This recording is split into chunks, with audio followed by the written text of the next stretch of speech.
اهلا وسهلا بكم على قناه عد تيوب. معاكم جرجس عدلي، سينيور الكتريكال تكنيكال اوفيس انجينير. والنهارده ان شاء الله هنكمل مع بعض الاجابه على الاستفسار اللي كنا بدأناه في الحلقه اللي فاتت. والاستفسار كان بيقول لو انا عندي فيو زي الفيو اللي قدامي ده والسكيل بتاعه 1 إلى 100، بعدها اخدت جزء فقط من الفيو ده وخليت السكيل بتاعه 1 ل50. ازاي اقدر اتعامل مع الانوتيشن الموجوده بحيث اخلي السايز الخاص بيها مناسب للفيو بالسكيل بتاعه الجديد؟ وفي الجزء الاول من الفيديو اتعلمنا مع بعض ازاي نقدر نظبط السايز الخاص بالتكست والسايز الخاص بالدايمنشن، وظبطنا كمان الارو هيد الخاص بكل واحد فيهم. في الجزء ده من الفيديو هنتكلم عن التاجز، ازاي نقدر نظبط التاجز، وهنتكلم كمان عن الهوم ران وازاي نقدر نظبط السايز الخاص بالهوم ران.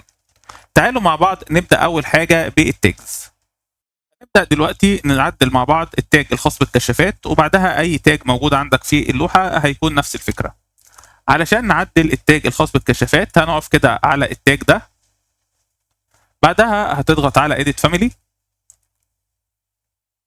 هيفتح لك الفاميلي الخاصة بالتاج. هتاخد الليبل ده كده تعمل له كوبي،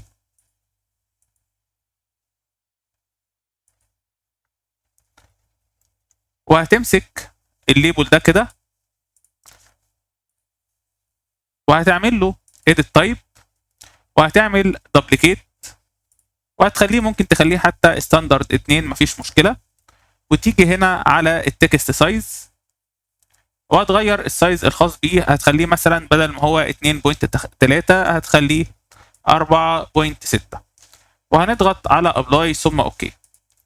كده احنا بقى عندنا تو ليبلز. الليبل الاولاني ده احنا عاوزينه يظهر في السكيل اللي هو 1 ل 100، والليبل الثاني اللي هو الليبل اللي فوق عاوزينه يظهر في السكيل 1 ل50.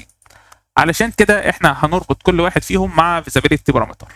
فهنمسك كده الليبل اللي تحت، وهتيجي من البروبرتيز بجوار كلمه فيزابل، وهنضغط على المستطيل الصغير ده، وهنضغط على نيو بارامتر، وهنيجي هنا كده نكتب اسم البارامتر بتاعنا، مثلا ممكن نكتب سكيل 1 to 100، وهنضغط على اوكي. كده احنا ربطنا الليبل ده مع فيزابيليتي بارامتر اللي هو سكيل 1 إلى 100. بعدين همسك الليبل اللي فوق ده وهعمل برضو فيزابيليتي بارامتر تاني بنفس الطريقه، وهسميه سكيل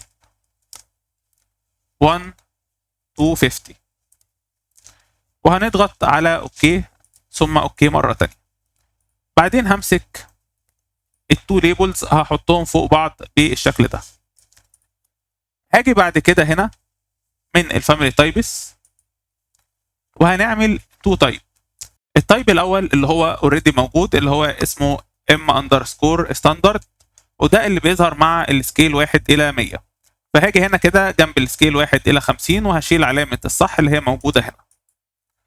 بعدين هاجي من هنا هعمل نيو تايب وهسميه مثلا تاج فور سكيل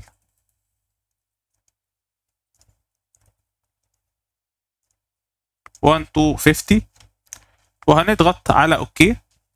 وهاجي في التايب الثاني وهحط هنا علامة صح جنب السكيل 1 إلى 50، وهشيل علامة الصح اللي هي فوق اللي جنب السكيل 1 إلى 100.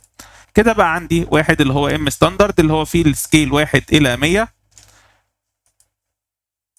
والتاني اللي هو فيه السكيل 1 إلى 50. يعني أنا كده بقول أنا عاوز في السكيل 1 ل 100 يظهر لي الحاجات اللي أنا رابطها مع الفيزابيليتي بارامتر اللي هو سكيل 1 ل 100، وفي التاج اللي هو خاص بالسكيل أو التايب الخاص بالسكيل 1 إلى 50 أنا عاوز يظهر لي الحاجات المربوطة مع الفيزابيليتي بارامتر اللي هو سكيل 1 إلى 50.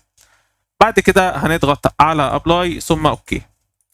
تعالى كده نعمل لود للفاميلي داخل البروجكت، وهنضغط override existing version.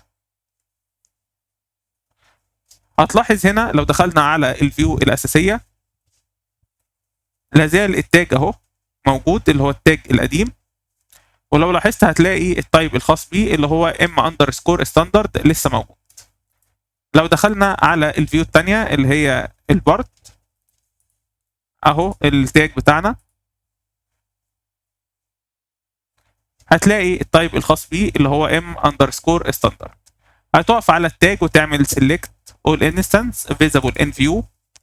بعدها هتيجي تقف هنا على المستطيل ده وتضغط على السهم وتختار تاج فور سكيل 1:50. هتلاقي التاج بالفعل كبر معاك اهو زي ما انت شايف.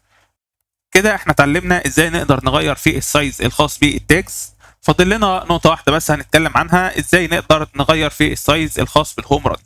في البداية وعلشان نكون واضحين، احنا مش هنقدر نغير في السايز الخاص بالهوم ران بحيث يكون مناسب لكل فيو. بمعنى ايه؟ يعني انا مش هينفع يبقى عندي هوم ران استخدمه للفيو اللي هي السكيل بتاعها 1:100 وهوم ران تاني استخدمه مع الفيو اللي هي السكيل بتاعها 1:50. ده ليه؟ ده لان الهوم ران بيتم ضبطه بالنسبه للمشروع ككل. طب احنا بنعمل الهوم ران او بنظبط الهوم ران منين؟ علشان تتحكم في الهوم ران انت بتدخل هنا من المانج تاب ده، وهنا هتلاقي في الام اي بي سيتنج اللي هي دي، هتضغط عليها وهتختار الكتريكال سيتنج او ممكن على طول تكتب الاختصار اي اس. هيفتح لك القائمه دي. هتدخل من هنا على الوايرنج، هتلاقي فيه هنا الهوم ران ارو ستايل. من خلال الهوم ران ارو ستايل انت بتقدر تحدد شكل الهوم ران اللي انت عاوزه. يعني ممكن تبص معايا كده على الشكل ده ولاحظ كده وانا بغير. انا دلوقتي عندي اهو الهوم ران اللي هو ارو فيلد 15 ديجري. لو انا اخترت مثلا الشكل ده وضغطت على اوكي، لاحظ معايا ان الهوم ران هنا شكله اتغير. ممكن ادخل مره تانية على الالكتريكال سيتنج واعدله، بس عاوزك برضو تبص معايا. لو انت دخلت على الفيو بتاعت الاوفر اول هتلاقي برضو ان الهوم ران هنا الشكل بتاعه اتغير فيها. هندخل على الالكتريكال سيتنج، ضغطت على اي اس وهاجي هنا من الهوم ران ارو ستايل وارجع مره تانية للارو فيلد 15 ديجري وهضغط على اوكي. هتلاقيها اتغيرت هنا وهتلاقيها اتغيرت هنا. فبالتالي الشكل هيبقى واحد في الاتنين فيو وهيبقى برضو نفس الحجم. فعلشان نتحايل على النقطة دي ممكن أول حاجة نختار السهم اللي هو الخاص بالارو سايز يكون بسكيل مناسب بحيث يمشي معاك في الفيو اللي هي السكيل بتاعها 1:50 وبرضو اللي هي السكيل بتاعها 1:100. يعني اختار او اعمل سهم يكون الحجم بتاعه متوسط بحيث يبقى باين معايا او ظهر معايا في الفيو اللي هي السكيل بتاعها 1:100 هيكون ظهر معايا بشكل كويس. ولما برضو اغير الفيو اللي هي السكيل بتاعها 1:50 ما الاقيش السهم صغير قوي، لا يبقى متشاف معايا. فدي اول حاجه احنا ممكن نتحايل عليها او نتحايل بيها على الموضوع بتاع الهوم ران. الطريقه الثانيه اللي ممكن نتحايل بيها على موضوع الهوم ران، ممكن اختار السهم اللي هو الارو سايز بحيث يكون السهم الكبير هيبقى زي السهم ده كده او زي راس السهم ده. يعني ممكن اختار الارو سايز بحيث يكون السايز بتاعه كبير ويكون واضح معايا في البارتس، وهخفي الهوم ران خالص في اللوحه الرئيسيه او لوحه الاوفر اول. وفي مكاتب استشاريه كتير بتعمل النقطه دي على اساس انك انت بتروح تاخد الدايمنشن وبتاخد الديتيلز من لوحه البارتس، مش بتاخدها من لوحه الاوفر اول. فلو انت عاوز تعمل الخطوه دي هتدخل كده على الالكتريك سيتنج وهتيجي في الهوم ران ارو سايز وهتضغط على السهم ده وهتختار الارو فيلد فور اللي هو 15 ديجري فور فيو سكيل 1:50 اللي احنا كنا عملناه في الحلقه اللي فاتت، وهتضغط على اوكي. هتلاقي السهم هنا اهو بقى السهم الكبير، وهتروح على اللوحه بتاعه الاوفر اول. هتلاقي طبعا السهم هنا كبير اهو زياده عن اللزوم، فهتضغط على في بحيث تدخل على الفيزابيليتي جرافيكس وهتدخل على الوايرز وهتعمل اكسباند للوايرز وهتشيل علامه الصح اللي هي جنب الهوم ران وتضغط على اوكي. هتلاقيه خفالك هنا الهوم ران من الشكل بتاعك بالشكل ده. برضو من ضمن الحاجات اللي انا ممكن اتحايل بيها على الموضوع بتاع الهوم ران ان انا بعد ما اختار هنا الارو سايز اللي هو مناسب للبارتات اطبع البارتات على كده. بعدين هروح للرسمه الثانيه بتاعه الاوفر اول وادخل على الالكتريكال سيتنج واختار الارو سايز اللي هو كان مناسب للوحه بتاعه الاوفر اول وهضغط على اوكي وهظهره اهو مره ثانيه. وهطبع اللوحه بتاعه الاوفر اول، يعني اختار الارو سايز اللي هو مناسب للوحه البارتس وهطبع البارتس بتاعه اللوحه.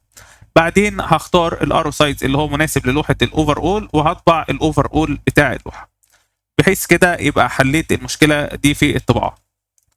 واخر طريقه ممكن نظبط بيها السايز الخاص بالارو هيد للهوم ران، انك انت هتروح للوحه اللي هي خاصه بالبارتس، وهتدخل على الالكتريكال سيتنج، هتضغط على اي اس، وهتيجي عند الهوم ران ستايل وتختار الهوم ران اللي هو مناسب للوحه البارتس، وهنضغط على اوكي. هتظهر لك الاسهم كده بالشكل الكبير ده اللي هو مناسب للوحه البارتس. بعدين هتروح للاوفر اول وهتدخل على الفيزابيليتي جرافيكس، وهتخفي الهوم ران من هنا خالص، وهتعمل فاميلي تانية جينيريك انوتيشن فاميلي تكون فيها الثلاث اسهم دول اللي هم بيظهروا في الهوم ران.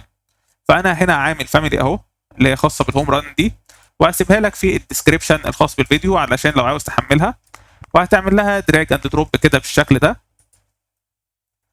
بعدين هتمسك الفاميلي وتعمل لها روتيت،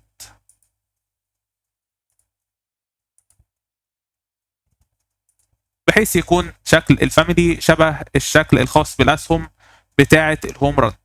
وتقدر طبعا تعمل كوبي من الفاميلي دي وتقدر تنقلها على راس السهم اللي هو خاص بكل لينيا او كل سيركت عندك في اللوحه. وبكده نكون شرحنا بالتفصيل ازاي نقدر نتعامل مع كل نوع من انواع الانوتيشن، ونعدل في السايز الخاص بيها بحيث يكون السايز الخاص بيها مناسب للفيو بعد تغيير السكيل الخاص بالفيو. لو عندك اي استفسار اكتبه لي في الكومنتات، ولو عجبك الفيديو ما تنساش تعمل له لايك وشير، واشترك في قناه عدل تيوب علشان يوصل لك كل الجديد في عالم الريفيت والبيم. بشكركم على متابعتكم والى اللقاء.